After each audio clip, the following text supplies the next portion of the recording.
Je n'étais pas prêt à la partager. Le poids de cette histoire me semblait trop immense, trop accablant. C'était comme si la raconter à voix haute allait diminuer sa grandeur, son importance cosmique. Pas encore. Elle semblait trop grandiose, trop vaste pour être contenue par de simples mots. L'univers, avec son étendue infinie, semblait se moquer de mes tentatives d'en saisir l'essence. Trop cosmique, trop personnel. C'était une histoire intimement liée à mon être même, un récit qui résonnait au plus profond de mon âme.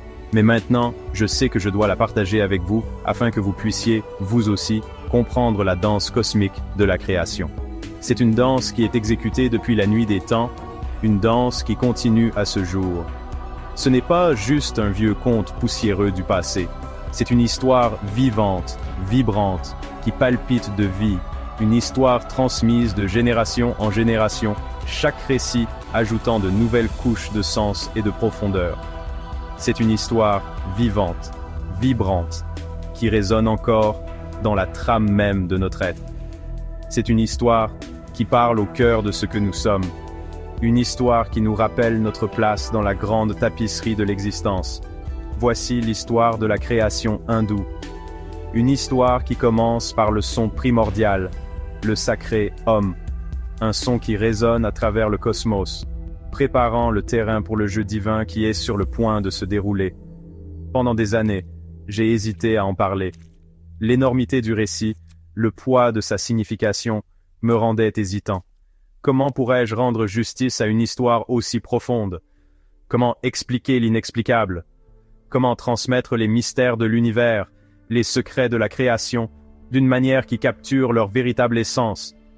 Comment mettre en mots la naissance de tout ce que nous connaissons et ne connaissons pas, les étoiles, les planètes, le tissu même de l'espace et du temps? C'est une tâche qui semble presque impossible. C'était comme essayer de faire entrer l'océan dans une tasse de thé. Mais les histoires ont du pouvoir. Elles ont la capacité de transcender les limites du langage, de transmettre des vérités qui vont au-delà des mots. Elles ont le pouvoir de nous transporter, de nous enseigner, de nous faire sentir plus connectés à quelque chose de plus grand que nous-mêmes. Elles peuvent combler le fossé entre le connu et l'inconnu, le visible et l'invisible. Et l'histoire de la création hindoue ne fait pas exception. C'est un récit qui nous invite à explorer les mystères de l'existence, à plonger dans les profondeurs de notre propre conscience et à découvrir le divin en nous-mêmes. C'est une histoire d'énergie cosmique, de jeu divin, du cycle sans fin de la naissance, de la mort et du renouveau. Alors, prenez ma main et laissez-moi vous guider à travers les brumes tourbillonnantes du temps. Ensemble, nous voyagerons jusqu'au commencement de tout, jusqu'au moment où l'univers s'est éveillé pour la première fois. Si cette vidéo vous parle, j'aimerais beaucoup connaître votre avis. Laissez vos commentaires et abonnez-vous à notre chaîne. Avant de commencer, laissez-moi vous présenter les vedettes de notre spectacle, la Trimurti. Ces trois divinités forment le cœur de la cosmologie hindoue, chacune représentant un aspect fondamental de l'existence. Imaginez une pièce cosmique avec trois acteurs principaux. Chacun a un rôle unique, mais ils sont tous interconnectés, travaillant en harmonie pour maintenir l'équilibre de l'univers. Brahma, le créateur, avec ses quatre têtes, représente l'épanouissement des possibilités. Il est l'architecte de l'univers, donnant naissance à la vie et préparant le terrain pour tout ce qui est à venir. Vishnu, le préservateur, serein et à la peau bleue, incarne l'équilibre et l'harmonie. Il soutient l'univers, s'assurant que l'ordre prévaut sur le chaos et que la vie continue de s'épanouir. Et Shiva, le destructeur, orné de serpents et de cendres, signifie les fins nécessaires qui ouvrent la voie à de nouveaux commencements. Son rôle est crucial, car sans destruction, il ne peut y avoir de création. Ces trois forces ne sont pas des entités distinctes qui luttent pour la domination. Ce sont plutôt les facettes d'une seule réalité divine, chacune jouant son rôle dans le grand cycle cosmique. Pensez à eux comme à trois aspects de la même énergie divine, en constante interaction. Une danse cosmique de création, de préservation et de dissolution. Cette danse est éternelle, reflétant la nature en constante évolution de l'univers.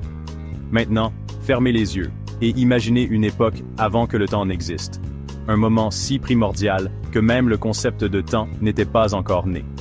Pas de galaxie, pas de planète, pas de vous, pas de moi. Juste une étendue infinie de néant, un vide attendant d'être comblé. Juste un vide infini et silencieux. Une toile de pur potentiel, intact et non formé. C'est ici, mes amis, que commence notre histoire. De ce vide émergeant la Trimurti, mettant en branle le cycle éternel de la création, de la préservation et de la destruction. Au commencement, il n'y avait rien d'autre que Shunyata, le vide absolu, un vide cosmique, une immensité sans limite. Mais au cœur de ce néant, une unique étincelle de pure conscience a frémi, s'éveillant. C'était Brahman, la réalité ultime, la source de toute chose, l'origine de tout. De Brahman émergea Hiranyagarbha, la matrice d'or, un œuf cosmique renfermant le potentiel de tout ce qui a existé, existe et existera. Imaginez un œuf d'or, irradiant d'une énergie et d'une lumière inimaginables. À l'intérieur, l'univers sommeillait, un chaos tourbillonnant de potentiel latent, attendant le moment propice pour jaillir à la vie. Il ne s'agit pas de savoir qui de la poule ou de l'œuf est arrivé en premier, il s'agit de l'œuf cosmique, mes amis. D'après 5 éléments, un univers. Maintenant, Brahma, notre ami créateur à 4 têtes, entre en scène. Il émerge de la matrice d'or et se met au travail. Mais il ne construit pas des planètes avec de la pierre ou ne sculpte pas des montagnes avec de l'argile. Au lieu de cela, il utilise les Pancha Bhutas, les 5 éléments fondamentaux. La terre, l'eau, le feu, l'air et l'espace. Ce n'étaient pas seulement des éléments physiques, notez bien. Ils représentaient les éléments constitutifs de toute la création. Les ingrédients bruts de la réalité elle-même. Imaginez Brahma comme un chef divin, mélangeant et combinant ces éléments pour créer l'univers tel que nous le connaissons. Une pincée de feu par-ci, une éclaboussure d'eau par-là, une bonne dose d'espace pour que tout cela puisse respirer. Le jeu de Maya. Maintenant, permettez-moi de vous parler de Maya, le voile de l'illusion. Maya est un concept profondément ancré dans la philosophie indienne, représentant l'illusion cosmique qui nous fait percevoir le monde comme fragmenté et séparé. C'est une force puissante qui façonne notre perception, nous faisant croire à la réalité du monde matériel, tout en masquant l'unité sous-jacente de toute existence. C'est le rideau cosmique qui nous fait percevoir le monde comme séparé et distinct, nous faisant oublier notre interconnexion avec tout ce qui nous entoure. Imaginez-vous vous promenant dans un marché animé, où chaque personne, chaque objet, semble avoir sa propre existence distincte. Pourtant, sous ce chaos apparent, se cache une profonde interconnexion, un réseau de relations qui relie tout ensemble. C'est comme lorsque vous regardez un magicien, et que vous êtes tellement captivé par l'illusion, que vous oubliez qu'il y a des trucs. L'habileté du magicien réside dans sa capacité à vous faire croire à l'impossible, à créer une réalité qui semble si convaincante, que vous oubliez que tout cela n'est qu'une illusion. C'est l'essence même de Maya. La grande illusion qui nous fait oublier les vérités plus profondes de l'existence. Un jour, je marchais le long du Gange, absorbé par mes réflexions sur ce concept même. Le fleuve, avec son flux constant et ses courants en perpétuel changement, semblait refléter le cours de la vie elle-même. En méditant sur la nature de Maya, j'ai ressenti à la fois de l'émerveillement et de la perplexité. Un vieux batelier a remarqué l'air perplexe sur mon visage et a ri doucement. Son rire était chaleureux et bienveillant, comme s'il comprenait les questions qui tourmentèrent mon esprit. « La vie est comme ce fleuve, Sahib », a-t-il dit en désignant les courants tourbillonnants. Ces paroles étaient simples, mais elles portaient une profonde sagesse. Le fleuve, avec ses méandres, ses étendues calmes et ses rapides tumultueux, était une métaphore parfaite du voyage de la vie. Nous sommes tellement pris par le courant, par les hauts et les bas, que nous oublions que nous faisons tous partie de la même eau. L'analogie du batelier était un rappel que, malgré la séparation apparente de nos expériences, nous faisons tous partie du même flux cosmique. C'était une analogie simple, mais elle a résonné en moi. À ce moment-là, j'ai compris que l'illusion de la séparation n'est que cela, une illusion. La vérité est que nous sommes tous interconnectés, faisant partie d'un tout plus vaste.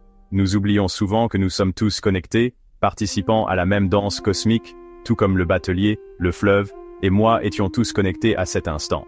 Cette prise de conscience est le premier pas vers le fait de percer le voile de Maya et de comprendre la véritable nature de la réalité. Un temple au Tamil Nadu. L'année dernière, j'ai visité le magnifique temple de Brihadiswarar au Tamil Nadu. Cette merveille architecturale, construite par la dynastie Chola, témoigne de l'ingéniosité et de la dévotion humaine. Debout là, minuscule face au gopuram imposant, je me suis souvenu de la nature cyclique de la création. Tout comme ce temple a été construit, puis s'effondrera et pourra être reconstruit, l'univers passe lui aussi par des cycles de création et de destruction. Le temple était un puissant symbole de cette danse cosmique, une manifestation physique des histoires transmises de génération en génération. La roue tourne, la danse continue. Ainsi, l'univers est né. Mais ce n'était pas un événement isolé. Vous vous souvenez de Shiva, notre agent du changement? Il intervient pour dissoudre la création, permettant ainsi au cycle de recommencer. C'est une danse continue, un flux et reflux constant d'énergie cosmique. Lorsque vous levez les yeux vers le ciel nocturne, rappelez-vous cette histoire. Souvenez-vous de la matrice d'or, des 5 éléments et de la danse cosmique de la création, de la préservation et de la destruction. Souvenez-vous que nous faisons tous partie de ce grand récit, une petite mais significative partie de l'histoire continue de l'univers. Et ainsi, nous revoilà à notre point de départ, conscients que la fin n'est qu'un autre commencement. Abonnez-vous pour plus d'histoires épiques sur les divinités hindoues et partagez-nous vos avis dans les commentaires.